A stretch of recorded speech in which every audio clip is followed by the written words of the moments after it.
सलगच्या सुट्ट्यांमुळे पर्यटक मोठ्या प्रमाणात सिंधुदुर्गात पोहोचताना दिसतात। पर्यटकांची केवळ गडकिल्ले आणि समुद्रकिनाऱ्यावर पसंतीबरोबरच मंदिरात दर्शन घेण्यासाठीही गर्दी होताना दिसतीये। मंगळवारी वेंगुर्ले रेडी येथील स्वयंभू श्रीदेव गणपती मंदिरात भाविकांची गर्दी पाहायला मिळाली।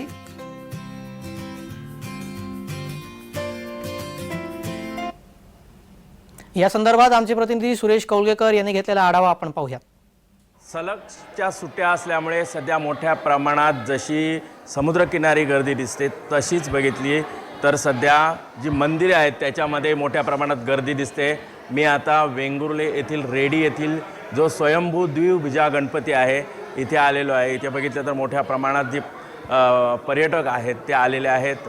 बघितलं तर सध्या जवळच्या जो गोवा राज्य आहे इथून व यासह राज्यभरातील अनेक पर्यटक आहेत ते सध्या इथे येत आहेत आणि श्री गणरायाकडे येऊन गणरायाच्या चरणी नतमस्तक होत आहेत। एकंदर पाहिलं तर जशाप्रमाणे गड आणि किल्ले इथे जशी गर्दी आहे तशीच समुद्रकिनाऱ्यावर गर्दी आहे।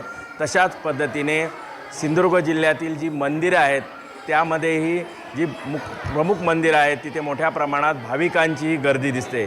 एकंदर पर्यटकांचा उत्साह आहे तोही मोठ्या प्रमाणात इथे दिसतोय। सुरेश कौलगेकर, जय महाराष्ट्र, रेडी, सिंधुदुर्ग।